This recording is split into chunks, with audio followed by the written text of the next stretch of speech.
Сәлеметсіздер ме, оқушылар? Бүгінгі сабағымыздың тақырыбы тармақталу алгоритмдерін программалау. Оқу мақсаттары: программалау тілінде алгоритмді жазу, сызықтық және тармақталу алгоритмдерін программаны өңдеудің кіріктірілген ортасында жазу. Бүгін білеміз тармақталу алгоритмдерін программалау тілінде жазуды. Оқушылар, кез келген алгоритмді үш негізгі құрылымды қолдана отырып құруға болатынын білеміз. Олар сызықтық, тармақталу және циклдық. Алдыңғы сабақта сызықтық алгоритмді программалау тілінде жазсақ, бүгін тармақталу алгоритмін программалау тілінде жазатын боламыз. Тармақталу алгоритмін қандай да бір шартты орындау үшін бір әрекетті орындау керек болған жағдайда, егер шарт орындалмаса, басқа әрекетті орындау қажет болған жағдайда қолданамыз. Яғни шартқа байланысты бірінші әрекетті, егер шарт орындалмаса, екінші әрекетті орындаймыз. C++ программалау тілінде тармақталу алгоритмін сипаттау үшін if шартты операторы қолданылады. Шартты операторлар толық және толық емес формада болады. Толық формадағы алгоритм екі оператордың орындалуынан тұрады. Яғни шартқа байланысты бірінші оператор орындалады, немесе екінші оператор орындалады. Ал толық емес, бұл жерде бұл құрылым шарт орындалмаған және қандай да бір әрекетті орындау қажет болған жағдайда қолданылады. Толық шартты оператордың жазылуы, яғни if жақша ішінде шарт, оператор 1 нүктелі үтір, және else оператор 2 нүктелі үтір.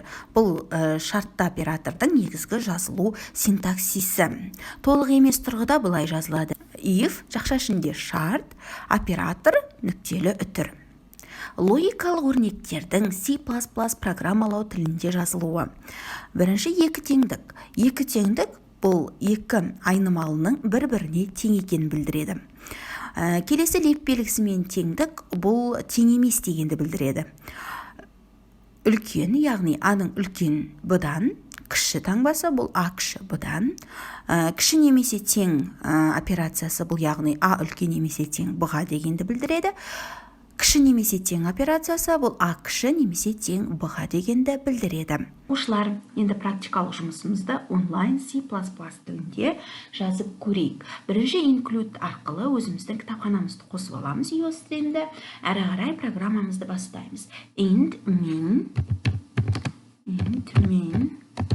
жақшамыз қос болу керек. Әрі қарай бізде операторлық жақшалар, яғни басы деген және соңы бізде ирек жақша. Әрі қарай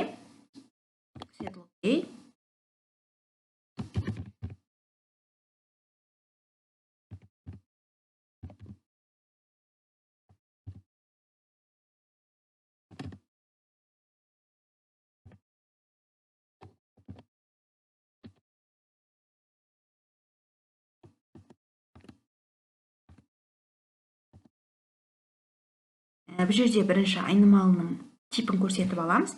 Яғни біздің қолданатын айнымалымыз бұл m саны болады. Ол бізде integer. Int m және нүктелі үтір қоямыз.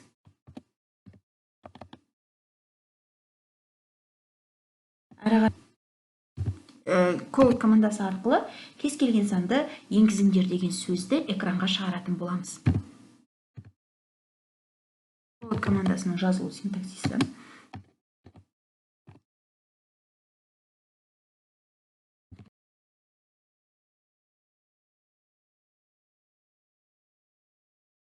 Яғни сенің командасы арқылы санды енгіземіз кернетақтадан.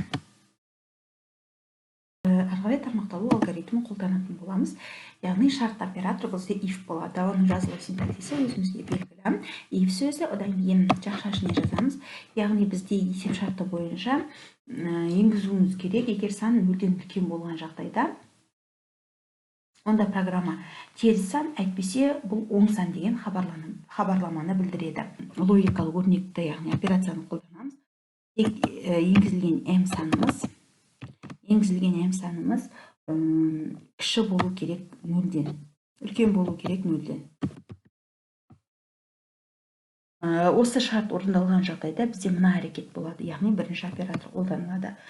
Яғни бізде осы шарт орындалатын болса, тағы да операторлық шақшаны қолдану арқылы бірінші операторды жазатын боламыз. Яғни ерек жақша бұл бізде басы, ал келесі ерек жақшаның жауабы бізде соңы дегенді білдіреді. Ары қарай біз уже жазамыз код.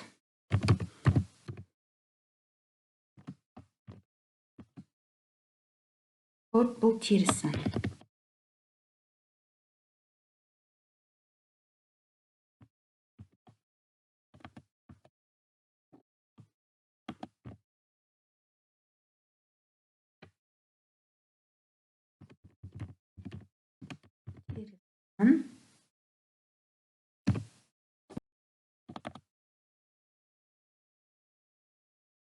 Егерде бұл шарт орындалмаса, яғни else, ары қарай екінші операторымыз орындалады. Ол екінші операторымыз бұл оң сан дегенді жазу керек.